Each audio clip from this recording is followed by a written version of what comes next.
हरे कृष्ण गुरुवास, please accept my humble obeisances. Glory to Srila Prabhupada. सभी भक्तों को मेरा सादर धन्यवाद प्रणाम है।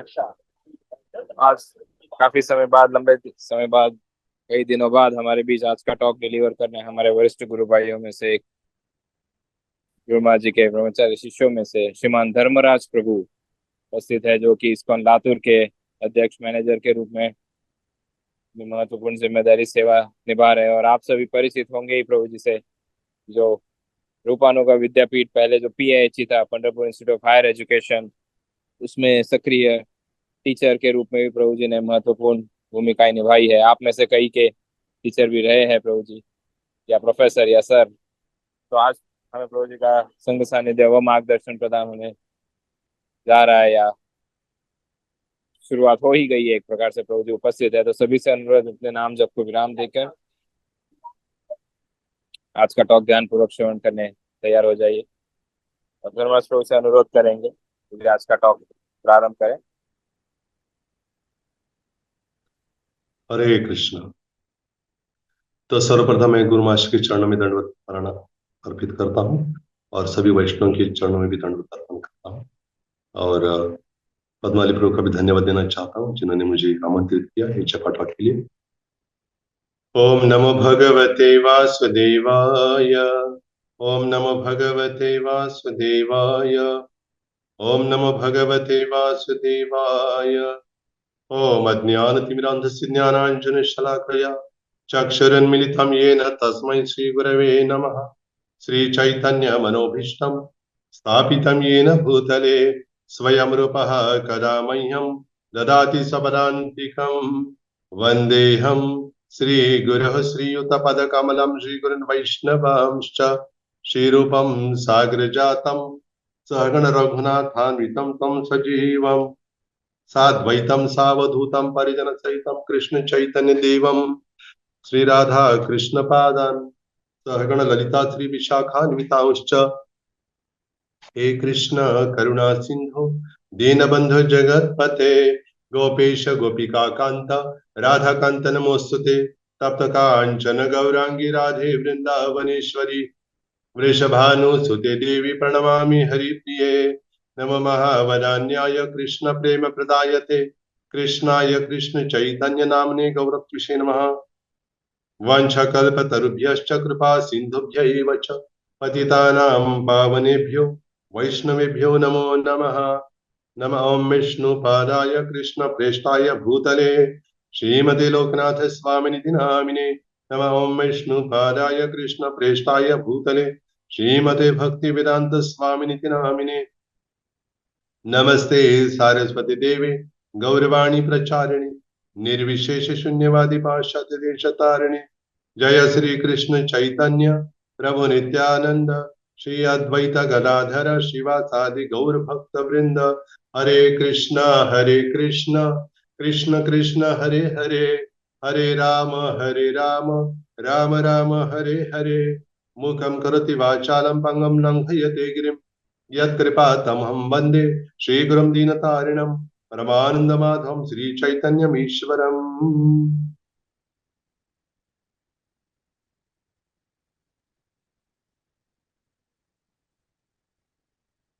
कथञ्च स्मृति अस्मिन् दुष्करं सुकरं भवेत् विस्मृते कृतं स्यात् श्रीचैतन्यं नमामि। हरे कृष्ण। तो आज हम एक भागवतम का एक कथा प्रसंग बताने का प्रयास करेंगे। तो ये प्रसंग ऐसे है, श्रीमद् भागवत के छठे स्कंद का ये प्रसंग है, जब इंद्र, जो स्वर्ग के राजा इंद्र, जिनके पास त्रिभुवन का ऐश्वर्य होता है, वे अपने बहुत विशेष आसन पर विराजमान थे और बड़ी उनकी सेवा हो रही थी। चामर डलाया जा रहा था। सिद्ध चारण, अप्सरा, किन्नर, पक्षी, सभी लोग उनकी स्तुति कर, उनके सामने बैठे थे, स्तुति कर रहे थे। और फिर वहां नृत्य भी हो रहा था अप्सराओं का। और ऐसे समय में, और इंद्र के साथ उनकी जो पत्नी शची देवी, वो भी बैठी थी। ये सब हो रहा था, ऐसे लग रहा था कि बहुत बड़े एक सम्राट है ही है इंद्र, और बड़े सुखपूर्वक आसन पर विराजमान थे, स्तुतियों को स्वीकार कर रहे थे। और उसी समय क्या हुआ कि बृहस्पति, जो मुनि श्रेष्ठ बृहस्पति का आगमन उस सभा में हुआ। और जो बृहस्पति केवल इंद्र के ही नहीं सभी देवताओं के भी गुरु है। और वैसे असुरों के लिए भी वंदनीय है बृहस्पति। वैसे असुरों के गुरु नहीं है वो, फिर भी असुरों के लिए भी वंदनीय है, देवताओं के लिए तो पूछना ही क्या है, वंदनीय तो है ही।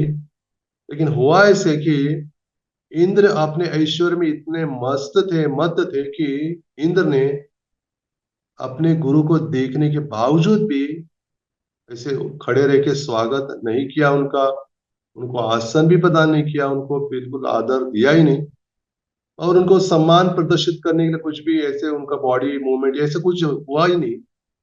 तो जैसे देखा,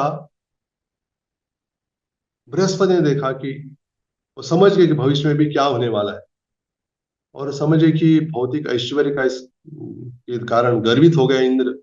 और वैसे देखा जाए तो शाप भी दे सकते थे इंद्र को, उन्होंने ऐसे नहीं किया, केवल सभा त्याग करके बिना कुछ बोले चले गए वहां से। लेकिन इंद्र चूंकि कोई साधारण व्यक्ति तो नहीं है, भगवान के विशेष मतलब उनको विशेष पद से भूषित किया गया है, तो तुरंत समझ गए, अपनी गलती समझ गए और क्या किया कि अरे बहुत बड़ी गलती की है। और उसी सभा में अपनी क्या करने, स्वयं की निंदा करने लगे सबके सामने, कर अरे मैं मंद बुद्धि के कारण मेरे गुरु आए थे लेकिन गुरु के प्रति मैंने सम्मान प्रदर्शित नहीं किया है, और उनका आदर सत्कार नहीं किया, मतलब उनका अपमान नहीं किया है। ऐसे अपमान नहीं किया फिर भी एक दृष्टि से अपमानित हो गया, किसी को सम्मान नहीं देना मतलब अपमान जैसे हो गया। और फिर बहुत अफसोस करने लगे, कैसे मुझे नहीं करना चाहिए था। और फिर मैं सत्वगुण में सिद्ध देवताओं का राजा भी हूँ, फिर भी थोड़े से ऐश्वर्य कारण में गर्विष्ठ हो गया हूँ, और मिथ्या अहंकार के कारण मैंने ऐसे गलत व्यवहार किया मेरे गुरु के साथ। तो ऐसा नहीं करना चाहिए, जो मुझे पद मिला है या मुझे सम्मान मिला है। और वैसे देखा, जिनको धर्म का तत्व वास्तव में पता है वैसे कभी नहीं कहेंगे कि सिंहासन पे स्थित सम्राट अगर है और उनके सामने कोई ब्राह्मण या ऋषि आ गए, उनको सम्मान करने के लिए अपने आसन से नहीं उठना चाहिए, ऐसे कोई नहीं कहेगा जो धर्म का वास्तविक ज्ञाता होता है। और फिर अपने आप का मतलब भर्त्सना करने लगे इंद्र। और फिर जब देखा कि मैं तो अभी प्रयास करूंगा, मेरे गुरु अभी कहाँ गए, उनको उनके उनके पास जाकर उनकी क्षमा याचना करूंगा, उनके पास जाऊंगा, उनको बताऊंगा कि मेरी गलती हो गई है। लेकिन हुआ ऐसे कि बृहस्पति ने सोचा कि अभी इंद्र ने जो गलती की है वो गलती किसी के साथ नहीं, कोई दूसरा ना करे, गुरु के प्रति ऐसा गलत व्यवहार ना करे, इसलिए जो बृहस्पति थे वहां से अदृश्य हो गए थे। और इंद्र ने काफी प्रयास करने के बावजूद भी नहीं मिले, उनका दर्शन या उनका चरण दर्शन नहीं हो पाया। और फिर इधर क्या हो गया, एक ऐसी स्थिति हो गई कि जो असुर लोग तो देखते रहते कि कुछ होता है ऐसे, तो फिर तुरंत क्या करते हैं वो, अपनी चाल चलते हैं। वो जैसे समझ गए कि इंद्र का उनके गुरु के प्रति अपराध हुआ है, बृहस्पति के प्रति, तुरंत उन्होंने क्या किया, समझ गए कि अभी गुरु के प्रति जब अपराध होता है, उनकी अवज्ञा होती है, उनका उनका सम्मान नहीं किया जाता है, तो क्या होता है, किसी का उनका जो सामर्थ्य है या फिर उनका जो तेज है, किसी का तेज कम हो जाता है, भक्ति का प्रभाव नष्ट हो जाता है। तो वो समझ गया उस लोग, तुरंत उन्होंने क्या किया, उन्होंने हमला हमला कर दिया, देवताओं के ऊपर। तो उस समय जब देखा कि ब्रह्मा जी ने देखा कि सारे देवता लोग बहुत ही कष्ट में हैं, और असुरों के आक्रमण के कारण भी बहुत ही त्रस्त हो गए हैं। और जब देखा ब्रह्मा जी ने कि उनके पास आ रहे हैं, तो ब्रह्मा जी समझ गए तुरंत क्या हो गया, उनको समझने में मुश्किल नहीं हुआ, बिना बताए समझ गए। ब्रह्मा जी भी कोई साधारण व्यक्ति नहीं, इस सृष्टि के भगवान द्वारा स्थापित एक विशेष व्यक्ति है, तो समझ गए। और तब उन्होंने कहा, बहुत विशेष बात कही उन्होंने। हमें समझने की बहुत जरूरी है। वो कहते हैं, अहो बत सुर श्रेष्ठा या भद्रम वक्रतम महत् ब्रह्मिष्ठम ब्राह्मणम दान्तम ऐश्वर्यान्नाभ्यानंदत। कहते कि हे देव श्रेष्ठ, तुम अपने ऐहिक भौतिक ऐश्वर्य कारण तुम मदोमत हो गए हो। बृहस्पति तुम्हारे सभा में आए थे, उनका तुमने उचित रूप से सम्मान नहीं किया, उनका आदर नहीं किया। और बृहस्पति कोई साधारण व्यक्ति नहीं, उनको और ब्रह्म का पूरा ज्ञान है। और अपने इंद्रियों पर पूरा उनका नियंत्रण, इसलिए वो ब्राह्मणों में भी श्रेष्ठ है। और तुम्हारा जो ऐसे गलत व्यवहार है बहुत आश्चर्यजनक है, ऐसा नहीं करना चाहिए था। तो तात्पर्य में प्रभुपाद जी बहुत विशेष बात बताते। प्रभुपाद जी कहते हैं कि इंद्र ने ये सोचा कि बृहस्पति मेरे जो गुरु महाराज है, गुरु जी हैं, प्रतिदिन आते रहते हैं सभा में, कोई ऐसे जरूरी नहीं कि उनका सम्मान किया जाए, क्योंकि मैं तो बहुत बिजी था, व्यस्त था अपने कार्यों में, और मेरे जो अनुयायी गण थे वो मेरी स्तुति कर रहे थे, इतना सब हो रहा था। तो कोई बात नहीं, थोड़ा ऐसे ही बैठ जाते, मैं बाद में उनके पास जा सकता था, ऐसे उसके मन में विचार है। इसका रूपा जी ने बताया कि अति परिचयात अवज्ञा। हम्म, मतलब किसी के साथ बहुत परिचय होने के बाद लगता है कि कोई साधारण व्यक्ति है, ऐसे लगता है कि कोई मामूली, हाँ, हम स्वयं मूली है, फिर भी लगता है कोई किसी को हम मामूली समझते हैं, हम ही मामूली है। लेकिन वैसे कहते हैं ना कि हम किस खेत की मूली है, हाँ, क्योंकि हम मामूली है। लेकिन हम स्वयं मामूली हैं, इसलिए हम लगता है कि सबको, हम जैसा चश्मा पहन रहे हैं ना वैसा लगता है, वैसी दृष्टि, जैसी दृष्टि वैसे सृष्टि। तो लगता है कि हाँ ये तो आते रहते हैं, क्या बहुत बड़ी बात है। लेकिन बृहस्पति ने देखा कि इनको कुछ तो अभी सबक सिखाना जरूरी है, नहीं तो क्या हो जाएगा, ये तो ऐसे गर्वित हो जाएंगे। इतने बड़े पद के व्यक्ति तो बाकी लोग भी ऐसे व्यवहार करेंगे, ये अच्छी बात नहीं है। ऐसा सोच के वहां से चले गए थे। रूपा जी कहते हैं कि नरोत्तम ठाकुर ने जो गाया है, जो गुरु वंदना हम प्रतिदिन गाते हैं, चक्षुदान दिल जय जन्मे जन्मे प्रभु से। जो गुरु हैं शिष्य को अध्यात्म ज्ञान प्रदान करते हैं, इसलिए जन्म जन्मांतर के लिए गुरु हमारे स्वामी के रूप में हमको उन्हें स्वीकार करना चाहिए। इसलिए शास्त्रों में बताया कि यस्य देवे परा भक्ति यथा देवे तथा गुरु तस्यैते कथिता प्रकाशन्ते महात्मनः।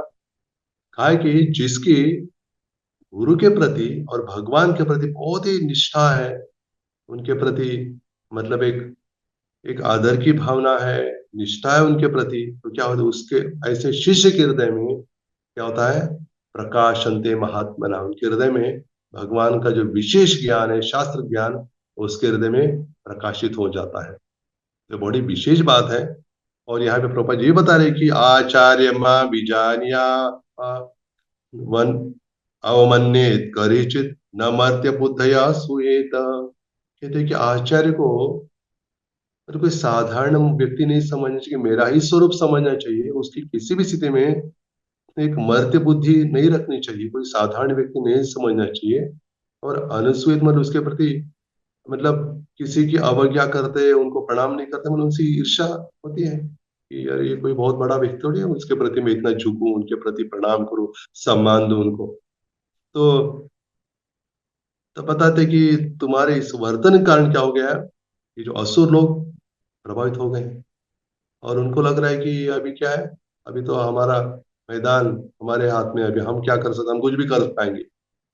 ये समझ सकते हैं, जब हम गुरु के प्रति उनकी अवज्ञा होती है, उनका सम्मान उचित नहीं करते, तो क्या होता है, असुरों का हम पर आक्रमण होता है। और असुर कौन से, इस प्रसंग में हम अगर हमारे लिए लेंगे तो क्या होता है, तो हमारे अंदर जो अलग अलग प्रकार के अनर्थों की वृद्धि हो जाती है।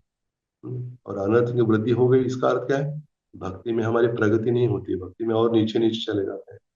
हम्म, जय जब जो अवंतीपुर में, जो आजकल का उज्जैन है, वहां पर सांदी मुनि का आश्रम था। तो स्वयं कृष्ण बलराम जो अनंत कोटि ब्रह्मांड के नायक, दो नायक वहां पहुंच जाते हैं और बहुत ही विनम्रता से गुरु की सेवा करते हैं, साधना में सम्मिलित होते हैं। 64 दिन वहां पे रुके भगवान, दोनों भगवान कृष्ण बलराम। लेकिन एक दिन भी ऐसे वर्णन नहीं है कि चलो 64 दिन है ना, कोई बात नहीं है, रोज ही मिल रहे आदि बनी मुनि, तो क्या कभी कभी थोड़ा मिस कर लेते, क्या बहुत बड़ी बात हो जाती, इसे नहीं किया। स्वयं अपने आचरण के द्वारा, व्यवहार के द्वारा उन्होंने, भगवान ने सिखाया कि गुरु का महात्म्य कितना होता है। गुरु के प्रति समर्पित भाव से 64 दिनों में 64 कलाएं सीख ली उन्होंने। मतलब बहुत एक आदर्श स्थापित किया।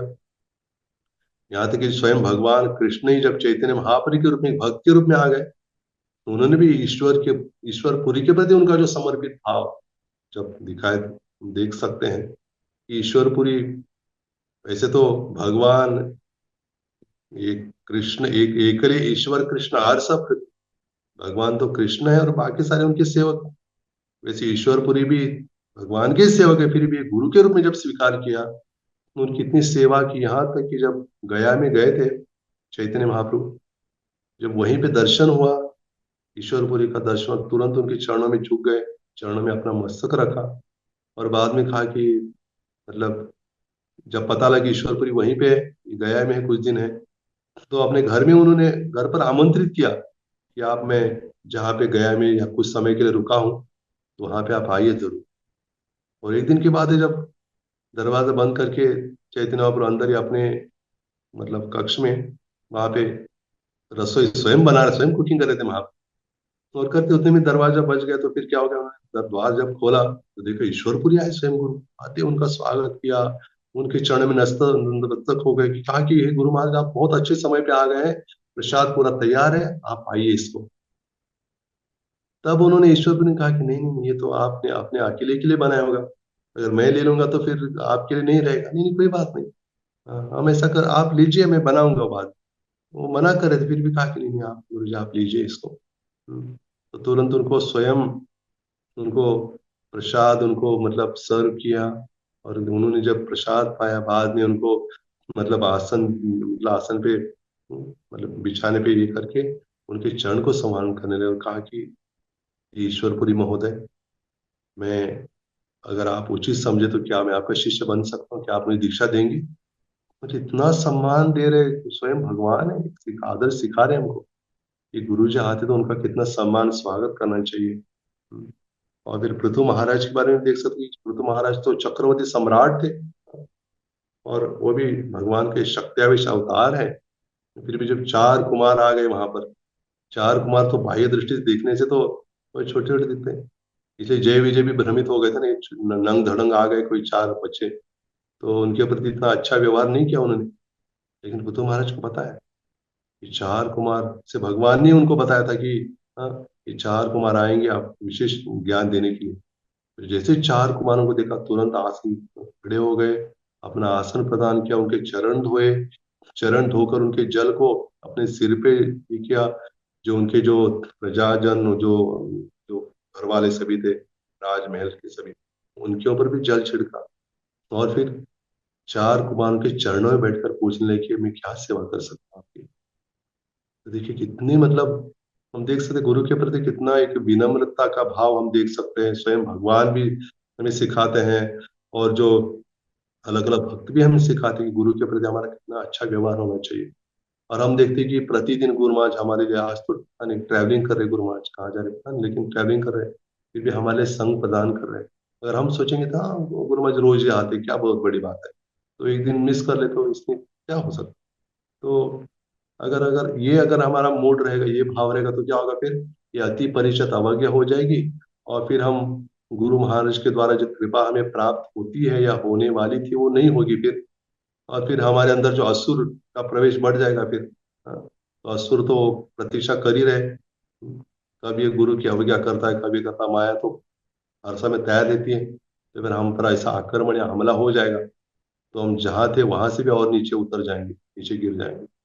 इसलिए बहुत जरूरी है कि हमें गुरु महाराज इतना विशेष संग प्रदान करने के लिए आते हैं, प्रतिदिन आते हैं, लेकिन ये नहीं समझना चाहिए कि प्रतिदिन आते हैं इसलिए, जैसे परम पूज्य गौर गोविंद महाराज जी अपने प्रवचन में बताते कि ऐसे नहीं समझे गुरु महाराज, गुरु जी अरे ये भी बीमार हो रहे, ये भी हो रहा है, ऐसे हो रहा है, तो क्या फर्क है, हम दोनों में कुछ फर्क ही नहीं, वही है एक ही, नहीं ऐसे गलत है। कि गुरु महाराज भगवान के ही एक विशेष प्रतिनिधि है, भगवान का ही एक विशेष स्वरूप है। जैसे कि परमात्मा रूप में भगवान अंदर रहते हैं, तो गुरु के रूप में वो बाहर प्रकट होकर हमें विशेष क्या करते हैं, शिक्षा प्रदान करते हैं, संग प्रदान, संग सानिध्य प्रदान करते हैं, जिससे हम क्या कर सकते हैं, उनके मतलब कृपा के द्वारा हम भगवान को अच्छी तरह से समझ सकते हैं। ऐसे वैसे देखा है तो हम भौतिक जगत में जब आते हैं तो हमें भगवान के बारे में बताने वाला कोई है ही नहीं, बिना अगर गुरु अगर आते ही नहीं हमारे जीवन में, तो एक तो गुरु का हमारे जीवन में आना ही अपने आप में बहुत ही विशेष बात है, कि भगवान की कृपा का एक लक्षण है। और फिर गुरु महाराज हमारे जीवन में आते तो फिर हम अगर उनके प्रति, उनकी आज्ञाओं का पालन या उनका दर्शन, उनका संग सानिध्य नहीं प्राप्त करें, तो बहुत ही हमारे लिए एक खेदजनक बात हो जाती है। जैसे श्रील रूप गोस्वामी भी अपने उपदेशामृत में बताते हैं, उपदेशामृत का मुझे लगता है 5वां श्लोक है, उसमें बताते हैं ना, कृष्णेति गिरितम मनसा ध्रियेत दीक्षास्ति चेत् प्रणतिभीश्च भजन्तमीशम् शुश्रूषया भजन विज्ञमनन्यमन्य निन्दादि शून्य संगलभ्य। उसका अर्थ ऐसा है कि श्री रूप गोस्वामी कहते हैं कि जो कृष्णेति गिरितम मनसा क्रियेत, मतलब जिसके मुख से कृष्ण नाम आता है तो उसको मन से आदर करना चाहिए। और दीक्षास्ति चेत भजन तभी, कहते हैं जो जिन्होंने दीक्षा प्राप्त करके भगवान की आराधना में लगा हुआ है उसको दंडवत प्रणाम करना चाहिए। और बाद में बताया, तीसरा ये बताते हैं कि निंदादि शून्य मीप्सित संगलम है, कि जो अनन्य भक्ति भाव से भगवान की सेवा में लगा हुआ है और विशेष रूप से निंदादि शून्य, निंदा ईर्षा द्वेष ये गुण जो दुर्गुण है, अनर्थ है, जिनमें बिल्कुल नहीं पाए जाते हैं, उनका केवल मतलब संग ही नहीं उनकी सेवा भी करनी चाहिए। तो शुद्ध भक्तों की विशेष सेवा क्या, उनके मुख से श्रवण करना ये बहुत बड़ी विशेष सेवा है। क्योंकि शुद्ध भक्त तभी हम बार बार सुनते रहते हैं ना, गुरु महाराज बताते रहते हैं कि जब पाठ सेशन में नहीं आ रहे, नहीं आ रहे मतलब क्या है, वो संतुष्ट नहीं है। अगर कोई नहीं आ रहा है मतलब वो संतुष्ट नहीं है, और गुरु महाराज संतुष्ट नहीं है तो फिर भगवान कैसे प्रसन्न होंगे। यहाँ पे ये वर्णन आता है आगे, प्रभुपाद तात्व ने बताते हैं कि मतलब यस्य प्रसादात भगवत प्रसादो यस्या प्रसादात नगति कुतो। अगर गुरु की कृपा नहीं है तो फिर भगवान की कैसे कृपा होगी, और भगवान की कृपा नहीं तो फिर हमारा क्या होगा। तो इसलिए गुरु जो चाहते हैं, और बहुत कुछ बहुत ऐसे नहीं कहा कि आपको हिमालय में जाके बर्फ पे जाके बैठ जाओ ध्यान करते हो, ऐसे तो नहीं कहा गया है। बस हमारे पास मोबाइल जो दिन रात हमारे पास रहता ही है, हाँ, मोबाइल का जितना संग कर दे शायद ही हम किसी का संग करते होंगे। तो फिर उसी मोबाइल में ही उसको ही खोल के हम अगर जूम चालू कर देंगे तो बस गुरु महाराज का दर्शन होता रहेगा। और गुरु महाराज के जप को सुनते सुनते अगर हम जप करेंगे तो बहुत विशेष मतलब अनुभव, मेरा पर्सनल अनुभव तो यही है कि गुरु महाराज का दर्शन होता है, गुरु महाराज जब कृपा दृष्टि होती है, और गुरु महाराज हमारे लिए प्रार्थना करते रहते हैं कि मतलब जब भी देखते हैं हमें तो मुझे एक विश्वास है कि गुरु महाराज क्या करते हैं, हमारे लिए प्रार्थना करते हैं कि ये भक्त, हाँ, ये संग प्राप्त कर रहा है, इसको भक्ति का वास्तविक रहस्य पता लग गया है, हाँ, कि गुरु का संग करना चाहिए, उनके मुख से श्रवण करना चाहिए, उनकी कृपा प्राप्त करनी चाहिए। तो निश्चित रूप से कृपा ऐसे बताने की जरूरत नहीं कि मैं तुम पर कृपा कर रहा हूँ, ऐसे कोई सेंटेंस की कोई अलग जरूरत नहीं है। बस उनकी आंखों में ही वो मतलब एक करुणा भरी दृष्टि होती है ना, जैसे गुरु है भगवान है तो उनको अलग से बोलने की जरूरत नहीं होती कि मतलब ऐसे होता है ना, कोई माँ होती है, माँ पुत्र को नहीं कहती कि हे पुत्र मैं तुमसे बहुत प्रेम करता हूँ, मैं करती हूँ, या फिर मैं तुम्हें आशीर्वाद देती हूँ। ऐसे कोई जरूरत नहीं कि शब्दों से कुछ बताया जाए।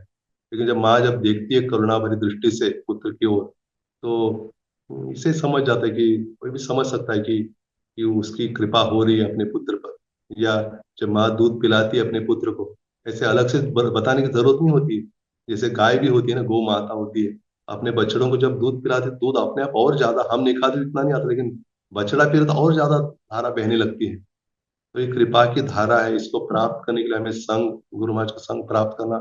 ऐसे जो एलएनएस डिसाइपल का एक ग्रुप जो है ना, व्हाट्सएप ग्रुप, उस पे पता है कि ये गुरु महाराज का संग हमें नहीं मिल रहा है, नहीं मिल रहा है, ये गलत है, सही नहीं।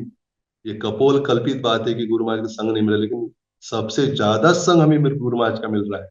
जो इस्कॉन के अन्य गुरु वर्ग हैं, जो बहुत व्यस्त हैं, अपने अपने शिष्यों को संग प्रदान कर रहे, लेकिन फिर भी उन सब में हमारे गुरु महाराज परम पूज्य श्री लोकनाथ स्वामी गुरु महाराज जी जो हमें संग प्रदान कर रहे हैं, वो तो मतलब उसकी कोई अन्य चीजों से तुलना कर ही नहीं सकते।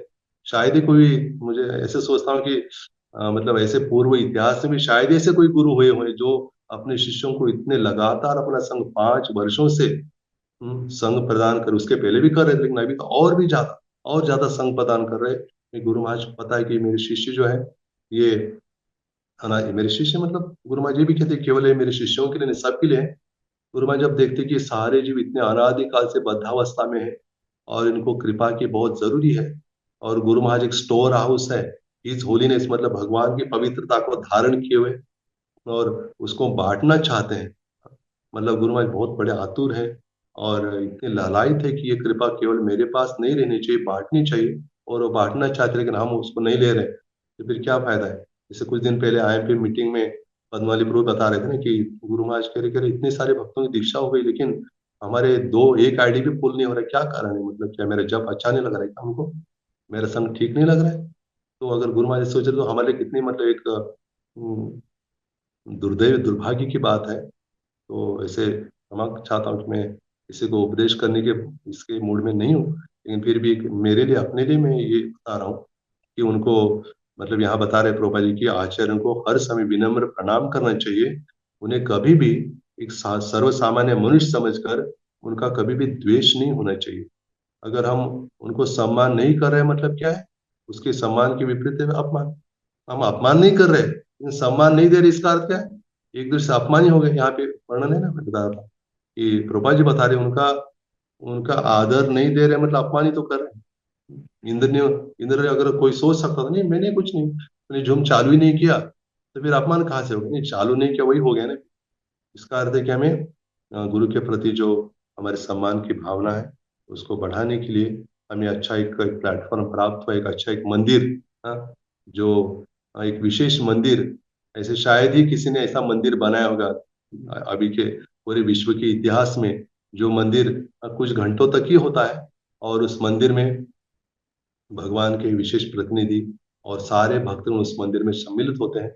और उस मंदिर में हम सभी प्रवेश उस मंदिर में प्रवेश करने की कोई मुश्किल भी नहीं, बहुत आसान है। अन्य मंदिर में जाने के लिए वहां जाना पड़ता है, दरवाजा खटखटाना पड़ता है, अंदर जाओ बैठो, भीड़ भाड़ होती है, दर्शन करो, बहुत इधर उधर दंडवत करो, वो नहीं होता है। यहाँ तो बस आप आईडी एक कर दो, क्लिक कर दो, बस खुल गया मंदिर, खुल गया और गुरु महाराज को दर्शन हो गया, बस इतना इतना अच्छा मंदिर। और इस मंदिर को बनाने के लिए कुछ ज्यादा बहुत सारे ईंटें लाओ, पत्थर लाओ, ये लाओ, सीमेंट लाओ, इतना कुछ डिजाइन करो, आर्किटेक्ट, वो भी नहीं। ये मंदिर ऐसे खड़ा हुआ है कि बस इतना आसानी से हमें ये संग मिल रहा है। पहले पूर्व मतलब कालों में तो गुरु के पास उनके आश्रम में जाना पड़ता था, वहां जाके उनके पास बैठो, पूरा सब त्याग करके। फिर अभी वो भी नहीं, घर बैठे ही घर पे ही मंदिर आ रहे हैं हमारे। इतना आसान बना दिया हमारे लिए गुरु महाराज जी ने। तो आप भी मेरे लिए प्रार्थना की जिससे मैं भी इस मंदिर में प्रतिदिन रहूं। और मंदिर जब रहेगा तभी नहीं, जब नहीं रहेगा तभी भी गुरु महाराज के जो वचन है या उनका जो उनकी जो छवि है, उनकी जो महामंत्र का उच्चारण है, वो भी हर समय मेरे हृदय में गूंजते रहे। इससे आप भी मेरे लिए जरूर प्रार्थना कीजिए। हरे कृष्ण।